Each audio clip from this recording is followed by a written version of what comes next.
smart speakers and on digital radio across Pembrokeshire. Joining me, Ben Stone, as always, Fraser Watson, Gordon Thomas and Tom Dyer. We've got plenty to get through between now and 8 o'clock, and we'll be kicking things off with a full roundup of the Pembrokeshire Football League action, including all the results from Saturday with wins for Goodwick and Merlings Bridge and a 4-goal thriller as well for Tenby and Monkton. And we'll look at Hakin's West Wales Cup victory, and there was a Senior Cup game as well with St Ishmael's knocking out Narberth. In part 2, our special guest will be Clive James, fresh from another exciting Six Nations weekend. We'll go through all of the action, and of course Clive is the dad of Wales international footballer Ang Harrod, so we'll have plenty to chat to him about. We'll check in on some West Wales boxing, and we'll cast an eye towards Cheltenham with a few Pembrokeshire connections to focus on as the festival gets going tomorrow. All that and more coming up on Pure West Sport with Eaton-Evans and Morris Solicitors. So let's get going. And fresh back from Dublin, Fraser, how are you? Yeah, fresh is an interesting word, Ben, but tired, sure. But no, what a fantastic weekend over there. You know, Dublin's such a great place, such hospitable fans, really great fun, and a Welsh performance that gave us a bit of heart as well. A game we were actually right in until the final few minutes. Even on the last play there, just one score away from a bonus point. It was a shame, but yeah, a great weekend actually in terms of the game itself and the aftermath. Excellent and the 0% Guinness he was drinking.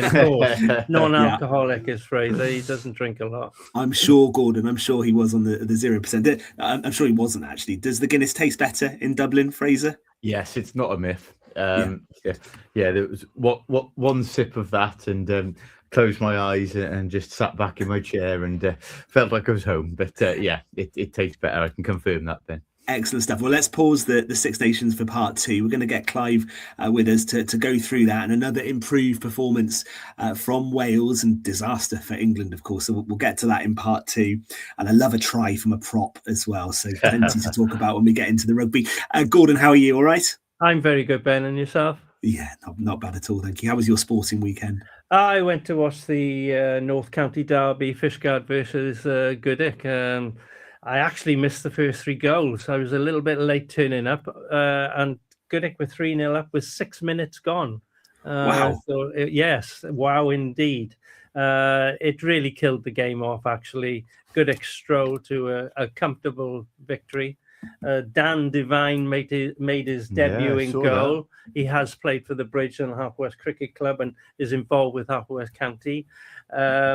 And he made one tremendous save, to be fair, but he got hurt in the process. He dived back, made a cracking save, tipped it over the bar, but he forgot the woodworker was right next to him, and he got bashed in the side. He did continue. He soldiered on, and he didn't have a lot to do. He should have saved the penalty, but I won't begrudge Fishguard having 1 goal in that game.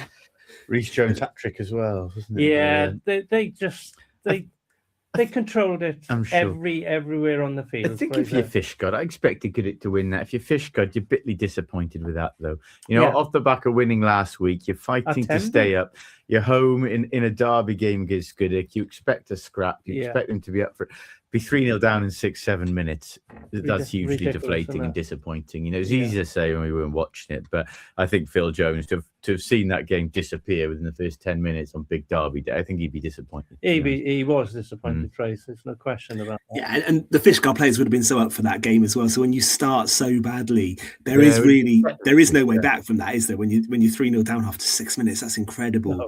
No. But well done to Fishguard for sticking at it. But Goodwick really did take advantage, didn't they? And won that. So that was a good one. Goodwick can only do what they have to do. We've said this, you know, you talk about the points difference between them and Hakin. They do still have to play them twice. Last 2 weeks, Hakin haven't played in the league. Goodwick have, and they've taken 6 points. That's all they can do. And then they have to beat them home and away and hope there's a stumble from Hakin. Then, obviously, it looks unlikely, but they just got to keep going. And they're still in the Senior Cup as well, so they want momentum as well. Yeah, 100%. Yeah, indeed. And let me just say, evening to Tom. Were you in action over the weekend, Tom? Because I did see Broadhaven had a useful win. Yeah, sadly, I've been available for 6 weeks or 7 weeks, and the weekend I'm not available. Both firsts and reserves are out, and good result for the firsts against St Clair's, and not quite going to plan for the reserves. So maybe I was needed. Yeah, I think so. You're going to struggle to get back in the first. It was a 6-3 win for Broadhaven at the weekend, Tom. Yeah. unchanged team, I think. You mentioned Tenby dropping points as well, but they actually were grateful to Joe Leahy, who I think scored quite late on. They drew 2-2 with Monkton, two decent sides who've had good seasons in Division 1. That was an exciting game, actually, wasn't it? Yeah, well, we're talking about Goodwick having to take 3 points, and take advantage of Hakin not playing. Those two sides both needed to as well. I don't think a draw really suits either. Look, it was a big game, and it's a tasty game, given that I think they've got a Senior Cup quarter-final coming up this Saturday against each other. I dare say, being brutally honest, they might disagree. The manager would take a win this Saturday as opposed to one just gone. I think that's probably the priority for them now. But look, they're two good sides. They'll both be up for Saturday. They've both featured high up there this year. And I think it's this weekend will be the result that defines out of the two clashes between them, this result will prove more defining to their season than one gone, I think. And what you think in Goodwick, just behind Monkton, I think 3 points in it. Who are going to get second spot if we're thinking Hakin probably have the title wrapped up? Where do we think that battle for second is going? Will Monkton hang on to it? Difficult. Your point's right. You say Monkton are actually above Goodwick in the league. The reason that you argue Goodwick, out of all the sides that do have a slim chance of catching Hakin, probably the best is because they play Hakin twice. I don't think Monkton play them again, do they? I think they have. So, look, I think at the moment, Monkton probably slightly in pole position because Goodwick do have those 2 games against Hakin, but that could swing either way. It could bring Hakin back in. It could bring Goodwick back into the title race, or it could see them drift away from the top 2. So we'll see how those games go first. Okay. I'll sit on the fence and unlike you. What about at the bottom, guys? Because Merlings Bridge went to Kilgetty and won 3-0. Gordon, is that it really now for Kilgetty? They have got a few games in hand, and they got a chance to get points, Ben, but they will be bitterly disappointed that they didn't score on Saturday at the Kingsmore ground. And Merlings Bridge got three goals, and Ewan Howells had 2 of them, to be fair to him, 22-year-old. Yeah. He's playing some good football this year, that young lad is. So, yes, they need to pick up points, and they would have been hoping they would have had at least a draw on Saturday against the Bridge. But it didn't pan out that way. And Mike Preddy will be delighted because the Bridge have been up and down all season with their results as well, so maybe they'll finish strongly. I mean, they've got 8 games left, but just Kilgetty haven't they? 8 games from safety. Look, it's doable, but they can't afford many more weeks now and picking up nothing. And they're looking, of course, for a lot of favours from teams above them as well. Exactly. I would say they will go down, and but they've got to keep fighting, haven't they? And they'll be disappointed with Saturday, especially home games. You've got to pick up points now. Yeah, and they will. Now, in the first hour, Fraser, you interviewed Ben Aldred. They actually host Fishguard, on Saturday, the team they're 8 points off. Lose that, and I'd say that's probably the nail for them. Yeah. Okay, we'll keep an eye on that. In the first hour, you spoke to Ben Aldred, didn't you, Fraser? Because in the West Wales Cup, he was ice cool for Hakin. Yeah. They won at Garden Village by a 0-0, and that penalty came right at the end, didn't it? Well, he's got a history of doing it, Ben Aldred, actually. It was a couple of years ago. He scored the winning penalty in a West Wales Cup shootout in Carew. I think it might be the quarter-final there. So he's a history of being cool under pressure. And it's actually refreshing when he spoke on the first hour to hear him talk like he was. Basically saying he wasn't content with Hakin just winning it last year. They want to do it again now. They waited so long that we'd spoken about. It hung over this generation of players that they hadn't won the West Wales Cup like the initial team under Chris Tansey had early in the century. Look, Ben Aldred's a classy player. He's a cool customer, and it's.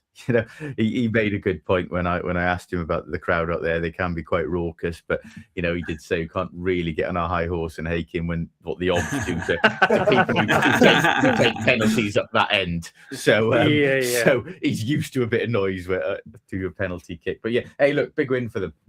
Big win. It's on the road. It's West Wales Cup. We knew this Garden Village team was strong. Obviously, they've beaten Goodwick 3-1.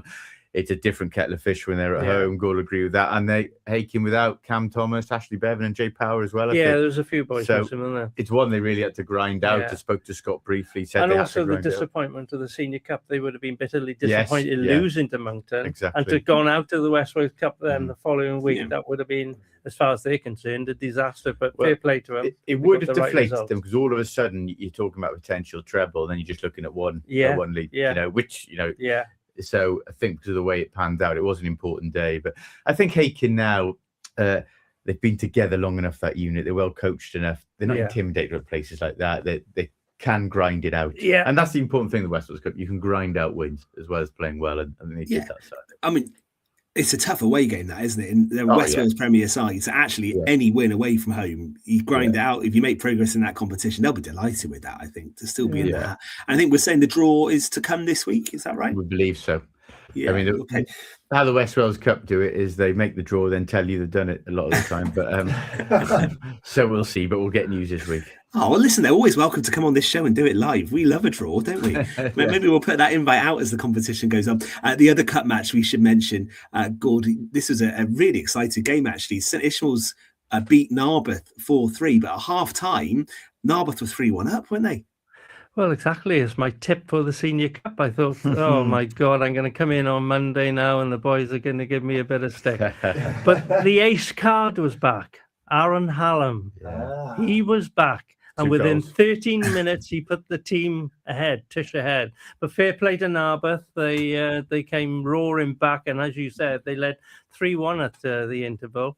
And it got very tense in the second half. Hallam had another one, this time from the penalty spot.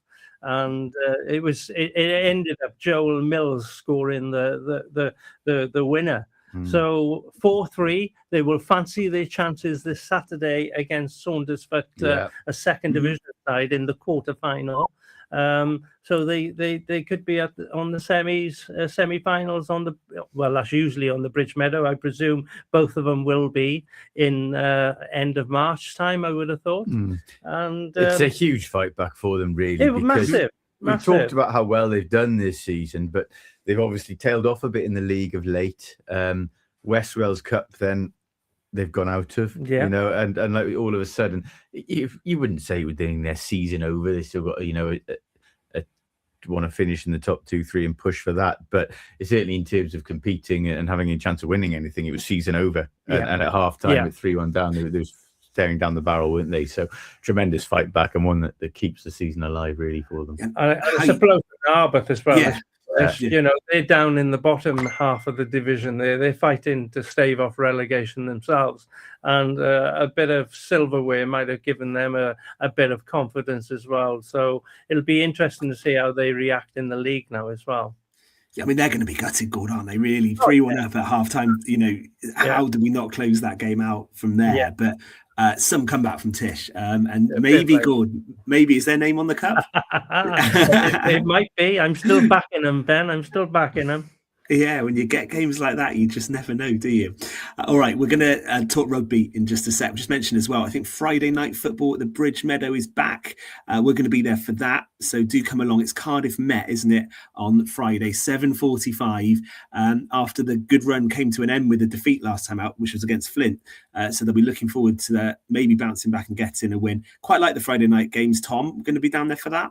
I'll be down there for that with DJ Robsy under the lights, and they need a bounce back now. After it sounds like I wasn't at the Flint game, but it sounded like they were bossed around a little bit, so they want to make amends for that. Yeah, okay, so we'll be there on Friday, 7:45 kickoff. Right, I'm sure a bit more football to come before 8 o'clock. Don't forget, brand new time for Pure West Sports. So good to have you with us. We're here from 6 until 8, live video between 7 and 8 on a Monday evening with Eaton-Evans and Morris Solicitors. And in part 2, we're going to talk to Clive James, and we'll get a bit more from Fraser about his trip to Dublin, and we'll set up the final round, Super Saturday to come. I think we're pretty much there with the permutations for the final round in terms of who needs what. I can tell you England haven't got a chance, Wales haven't got a chance, and Italy haven't got a chance. The other 3 can still win the tournament. So we will get into that in just a sec, and we'll get some thoughts from Clive on that defeat in Ireland. And we'll talk about his daughter, Angharad, as well, because she's been involved with the Wales women's football side over the past few days. So that is to come in part 2 of Pure West Sport. Eaton-Evans and Morris Solicitors have traditional values, but they have